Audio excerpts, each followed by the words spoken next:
Sallallahu ala Muhammad Sallallahu alaihi wasallam. Bismillahirrahmanirrahim. Alhamdulillahirabbil alamin. Allahumma shalli wa sallim ala sayyidina Muhammadin miftahi babi rahmatillah adada ma fi ilmillah. Salatan wa salaman daimain bidawami mulkillah wa ala alihi wa sahbihi. Assalamualaikum warahmatullahi wabarakatuh.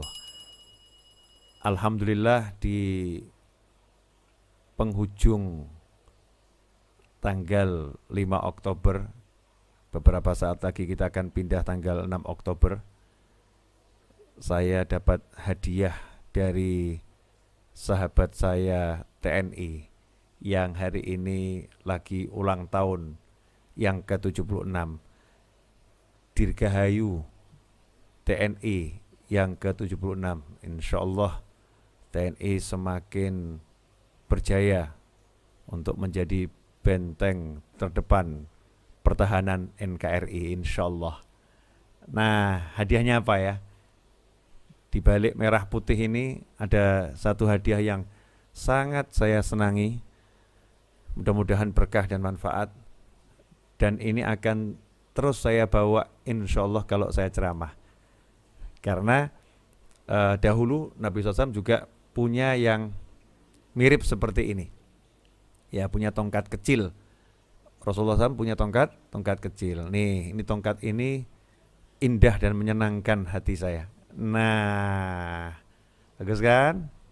Tongkat komando. Ya, tongkat komando ini akan saya bawa ceramah. Cuman kalau khutbah Jumat tongkatnya harus panjang ya. Nah, kalau khutbahnya enggak Jumat, saya mau pakai tongkat komando ini. Ini hadiah dari teman TNI.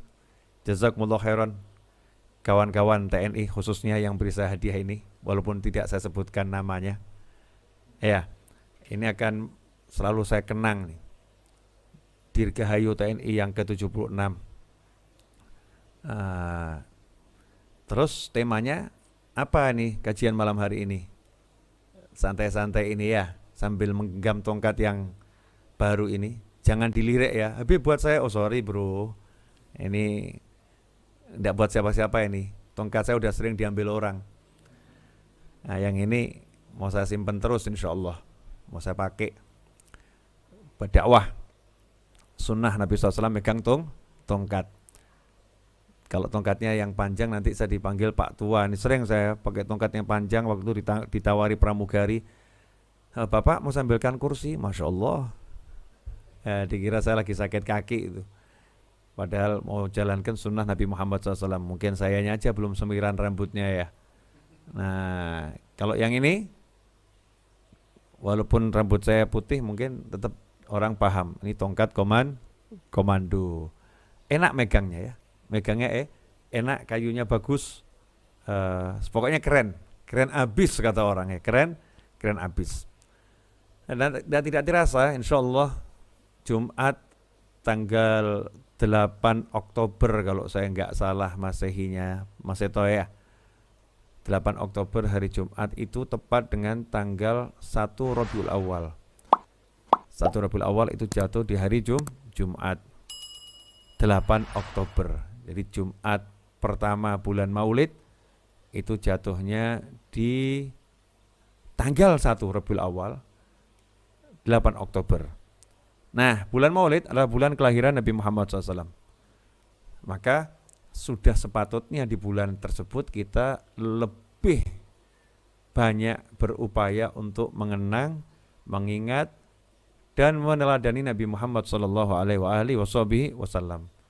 Karena itulah saya ambil judul obrolan kita malam hari ini, Nabiku Teladanku. Nah, kalau udah teladannya adalah baginda Muhammad SAW, maka hidupnya pasti bahagia dunia, pasti bahagia akhirah. Ikhwani rahimakumullah. Nabiku adalah teladanku. Nabiku adalah teladanku. Kalau kita seorang pengendara, maka teladan kita dalam berkendara adalah Nabi Muhammad sallallahu alaihi wasallam. Rasulullah SAW itu ahli mengendarai kendaraan apapun itu, mau kuda, ya, yang kudanya pakai pelana, beliau ahli. Kudanya nggak pakai pelana, beliau juga ahli. Jadi dalam segala kebaikan, Nabi kita Muhammad SAW adalah ahlinya. Nah, dari sini kita juga harus meneladani. Kita harus jadi ahli. Ya kalau nyopir ya yang ahli. Kalau naik motor ya ahli. Ahli berkendara. Kemudian ketika berkendara Nabi Muhammad SAW suka juga memboncengkan sahabatnya. Rasul suka boncengkan sahabatnya. Nah, kita kalau punya kendaraan ya jangan kendaraan itu dipakai sendiri. Ya, dipakai juga untuk bawa orang lain.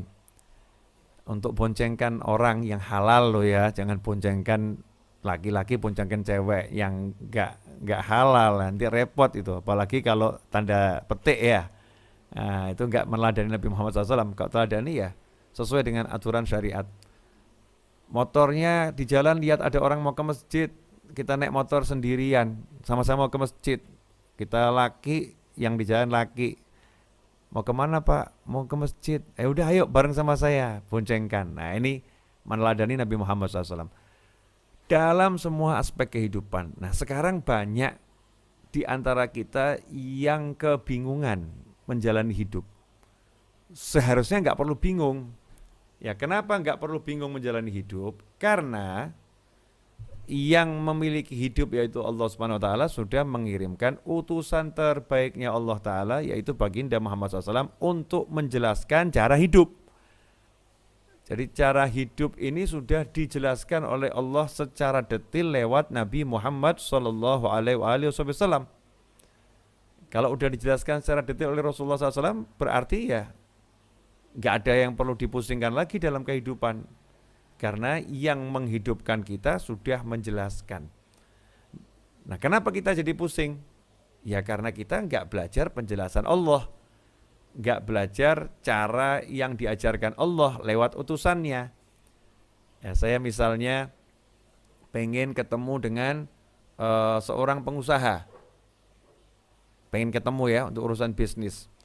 Saya pengen tahu nih gimana ya caranya saya bisa berinteraksi, berbisnis dengan pengusaha tersebut.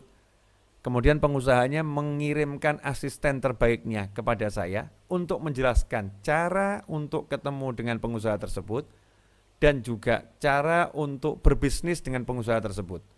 Apakah saya akan bingung lagi? Enggak lah, saya akan nyantai saja. Oh, saya udah tahu caranya. Ya, saya udah tahu caranya karena sudah dijelaskan secara detail oleh utusannya. Dan pasti ya utusan yang terbaik akan menjelaskan sedetail mungkin cara berhubungan dengan bosnya tersebut, dengan atasannya tersebut, ya bagaimana caranya agar bisa terjalin hubungan yang baik. Nah Allah SWT karena maha baik, Allah mengirim utusan untuk menjelaskan cara berhubungan dengan Allah Ta'ala. Cara mengarungi samudera kehidupan. Laqad kana lakum fi Rasulillahi uswatun hasanah. Sungguh laqad kana buat kalian semua dalam diri Nabi Muhammad SAW sudah terdapat teladan yang terbaik, uswah hasanah. Teladan yang baik sudah ada dalam diri Nabi Muhammad SAW. Nah kalau kita ini jadi seorang bapak, seorang ayah, mau sukses jadi ayah, teladannya adalah Nabi Muhammad SAW. Ya, contohnya Rasul Muhammad SAW terhadap anak-anak beliau SAW, nomor satu memberi nama yang baik. Beri nama yang baik. Jangan sampai nanti nama yang diberikan ke anak buat anaknya malu di sekolah. Namamu siapa? Syaitoni. Ya kesian anaknya itu kan. Nah, di sekolah jadi ledekan kawan-kawannya, mungkin dibully kawan-kawannya karena kita sebagai ayah semena-mena dalam memberi nama. Misal seperti itu. Tapi kalau kita beri nama anak kita itu nama yang baik, namamu siapa? Muhammad Fatih Amin. Masya Allah. Namanya bagus. Ya, namanya bagus. Sehingga di sekolah dipanggil Muhammad Fatih Amin. Nah, siapa? Angkat tangan dia dengan bangga. Namaku nama Nabi Muhammad SAW. Orang tuaku ngasih nama aku Muhammad karena cinta kepada Nabi Muhammad SAW. Senang itu anak. Dia ada kebanggaan. Memberi nama anak yang baik. Kemudian sebagai seorang ayah, bagaimana baginda Muhammad SAW terhadap anak-anak beliau? Rasul suka mengecup kening anaknya kalau ketemu. Jadi kalau bertemu anak-anak beliau, Nabi SAW mengecup keningnya, seperti yang diceritakan oleh Sayyidah Fatimah Zahra radhiyallahu anha dan diceritakan oleh istri Rasul Sayyidatuna Aisyah. Sayyidatuna Aisyah sebagai istri Nabi Muhammad SAW dan ibu tiri buat anak-anak Nabi Muhammad SAW, itu setiap menceritakan kisah ini mengatakan Rasul itu kalau Fatimah datang radhiyallahu anha, Nabi SAW itu bangun meninggalkan tempat duduknya. Jadi selaku orang tua Rasul enggak menunggu anaknya menghampiri, tapi hebatnya Baginda Muhammad SAW begitu tahu putrinya datang, Rasul bangun menyambut putrinya. Ini kan ya langka ya orang tua yang mau seperti itu. Biasanya orang tua ini, kita ini sebagai orang tua duduk saja nyantai, nak kamu sini nih cium tangan orang tua. Tapi Rasulullah enggak begitu SAW. Beliau bangun, kemudian menghampiri putrinya, kemudian mengecup kening putrinya, dan putrinya mengecup kening beliau SAW. Setelah itu Rasul SAW menggandeng putrinya dan didudukkan di tempat duduk beliau. Duduk sini. Masya Allah, indah sekali. Ini kan contoh bagaimana menjadi seorang ayah, menyambut anaknya, mengecup kening anaknya, nggak peduli seberapa tua atau dewasa anak tersebut. Bukan cuma waktu kecil, bahkan sudah berumah tangga. Sehingga anak itu merasa betul-betul aku anak ya, dan aku punya seorang ayah. Ada rasa cinta yang terus dibangun, dan ada kebanggaan yang nggak hilang di hati anak tersebut karena betul-betul diingat dan dihargai oleh ayahnya. Kemudian menjadi seorang kakek. Kita lihat bagaimana bisa terhadap anak cucu beliau SAW. Ceritanya cukup masyhur banyak ya. Kalau menjadi seorang pemimpin, coba lihat Baginda Muhammad SAW. Apakah berpangku tangan? Enggak. Nabi Muhammad SAW suka bergaul dengan yang dipimpin. Suka bergaul. Makanya setiap pagi sholat subuh berjamaah, Nabi SAW selesai zikir dan wirid, itu langsung nanya kondisi yang dipimpin, kondisi masyarakatnya. Rasul nanya, apakah di antara kalian ada yang wafat malam tadi? Kalau ada, antarkan aku ke rumahnya, aku mau takziah, melayat, memakamkan dan seterusnya. Kalau enggak ada, apakah ada yang sakit? Kalau ada yang sakit, aku akan menjenguknya. Bayangkan nih, orang sakit dijenguk Nabi Muhammad SAW. Itu sehat langsung, segar orangnya. Nah ini Rasulullah SAW berupaya mendekat kepada yang dipimpin. Kemudian kalau udah nggak ada, yang sakit nggak ada, yang wafat nggak ada, Rasul nanya, semalam ada yang mimpi nggak di antara kalian semua? Kalau ada, biar saya terjemahkan mimpinya, saya terjemahkan tafsirnya. Masya Allah. Jadi berusaha mendekat terus kepada yang dipimpin. Bahkan Nabi SAW suka melakukan pekerjaan-pekerjaan yang membantu meringankan sahabat-sahabatnya. Sebagaimana disebutkan dalam berbagai riwayat kisah akhlak kemuliaan Nabi Muhammad SAW. Dalam berbisnis, Masya Allah, Nabi Muhammad SAW kalau bisnis tuh nggak mikir kecil, berpikir besar. Ya gimana caranya barang yang dijual cepat laku habis, dan juga menghasilkan keuntungan yang besar. Untung besar itu kan kalau omsetnya banyak, harganya memang nggak mahal, tapi omsetnya banyak. Kan untungnya dikit-dikit lama-lama jadi bukit besar. Nah itu yang dilakukan Nabi Muhammad SAW. Beliau menjual dengan senyum. Nah, mungkin orang zaman sekarang baru menerapkan teori itu ya. Menerapkan teori itu menjual dengan senyum. Ya jualan sama senyum. Silakan, ini barangnya bagus dengan senyum. Sehingga yang mau beli pun belum beli udah seneng. Kemudian Nabi SAW menjaga kualitas barang yang dijual. Jujur dalam berdagang. Rasul mengatakan barang ini bagus, ya bagus. Kalau ada cacatnya, Rasul mengatakan barang ini bagus, tapi di sini ada cacatnya di sini. Sehingga yang beli pun puas. Oh, ini yang jualan orangnya jujur, barangnya bagus. Kalau ada kekurangan pasti dikasih tahu, nggak disembunyikan. Sehingga ketika Nabi SAW itu berdagang di masa remaja beliau SAW, dari mulai kecil sampai remaja berdagang, tidak pernah sepi dagangannya. Nah pertanyaannya kenapa kita dagang kok banyak sepinya daripada larisnya? Nah mungkin ini kita dagangnya juga nggak niru Nabi Muhammad SAW. Satu semangatnya beliau, kemudian doa, zikir, wiridnya beliau SAW, kemudian kejujuran beliau SAW, penampilan beliau yang menyenangkan, wajahnya enak, pakaiannya rapi, dilihat enak. Jadi yang jualan itu dirinya sudah luar biasa. Nah, dagangannya disodorkan, bagus. Ya semua orang senang karena apa? Harganya juga tidak mahal. Ya harganya murah, tapi omsetnya yang dikejar. Itu yang dilakukan Nabi Muhammad SAW. Kemudian kita juga melihat bagaimana ketika Nabi Muhammad SAW menjadi seorang pemimpin di tengah kaumnya yang berbeda-beda. Sama-sama bangsa Arab ya saat itu, tapi seperti Indonesia Raya. Semua ya orang Indonesia, tapi kan ya sukunya kan beda-beda. Bahasanya pun beda-beda. Bahasa Arab itu jangan dikira bahasa Arab sama semua, enggak. Bahasa Jawa kan juga ada yang beda. Bahasa Jawanya Solo sama bahasa Jawanya Jawa Timur. Beda itu. Bahasa Jawa Solo sama bahasa Jawanya Jawa Barat. Oh beda. Sama-sama bahasa Jawa itu sudah berbeda-beda. Belum lagi nanti ada bahasa Sunda dan bahasa yang lain. Banyak sekali negara yang kita cintai ini. Kemudian juga kalau orang Melayu cara bicaranya setiap wilayah beda-beda. Jawa Tengah cenderung kalau bicaranya secara bahasa halus. Ada lagi wilayah lain yang bicaranya itu keras ngomongnya. Orangnya halus-halus, tapi kalau ngomong suaranya keras. Nah, Nabi kita Muhammad SAW ketika berhadapan dengan suku bangsa Arab yang berbeda-beda dengan berbagai macam karakter, kemudian ada konflik di antara mereka. Nah, bagaimana Nabi SAW menyelesaikan konflik tersebut? Indahnya luar biasa. Rasul berpikir SAW gimana caranya semuanya bisa bersatu. Bagaimana caranya tidak terpecah belah. Bagaimana caranya agar semuanya menang, gak ada yang dikalahkan. Kan luar biasa itu. Contoh, ketika Hajar Aswad itu mau dikembalikan setelah Ka'bah itu direnovasi karena suatu peristiwa. Hajar Aswadnya mau dikembalikan. Saat itu semua kepala suku merasa aku yang paling berhak mengangkat Hajar Aswad dan mengembalikan ke tempatnya. Semuanya seperti itu. Sehingga terjadi cekcok yang bisa menjurus kepada pertikaian dan bisa menjurus kepada akhirnya perkelahian, peperangan dan pertumpahan darahan.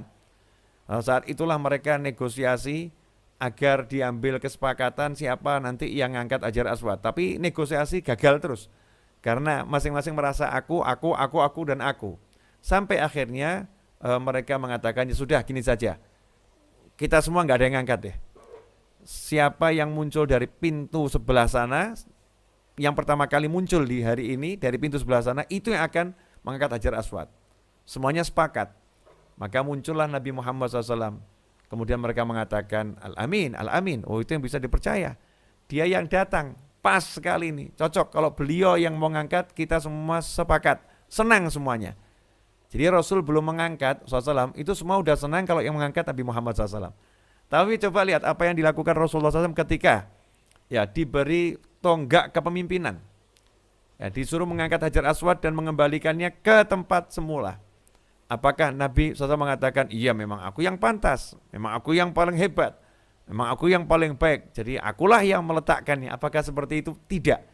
Nabi tidak seperti itu SAW, tapi beliau justru mengajak seluruh kepala suku untuk bersama-sama mengangkat Hajar Aswad tersebut. Caranya bagaimana? Nabi Muhammad SAW menggelar selendang beliau SAW, kemudian meletakkan Hajar Aswad di tengah-tengah selendang tadi, kemudian meminta seluruh kepala suku untuk berdiri di sekeliling selendang, masing-masing memegang pinggirnya kain tersebut, kemudian bersama-sama mengangkat sampai ke titik di mana Hajar Aswad harus diletakkan. Barulah di titik itu Nabi SAW mengambil Hajar Aswad dan meletakkannya ke tempat semula. Semuanya senang karena semuanya merasa aku yang mengangkat Hajar Aswad. Masya Allah, suatu pola berpikir yang sangat indah yang dicontohkan Nabi Muhammad SAW. Bukan ingin menjadi pemenang ketika mengalahkan orang lain. Pemenang itu adalah dia yang bisa membuat semua orang merasa menang. Oh, itulah pemenang sejati.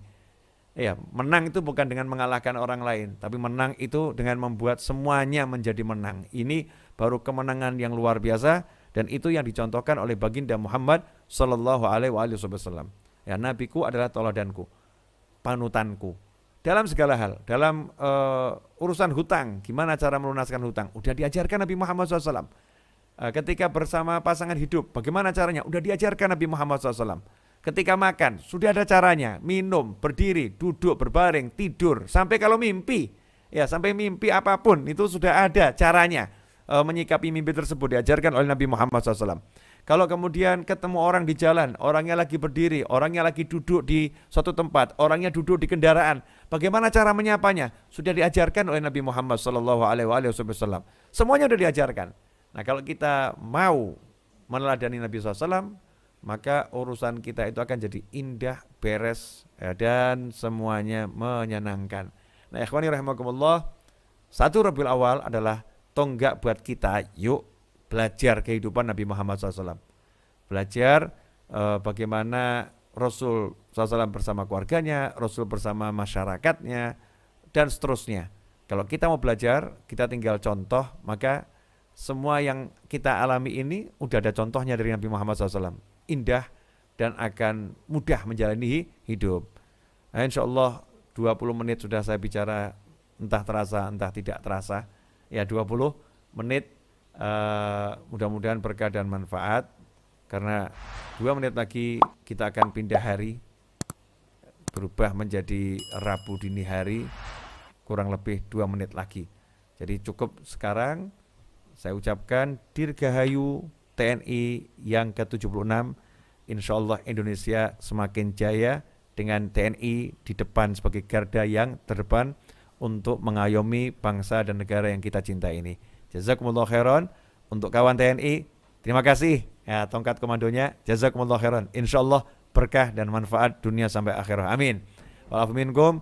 Wassallallahu ala Muhammadin wa alihi wasallam. Walhamdulillahirabbil alamin. Wassalamualaikum warahmatullahi wabarakatuh.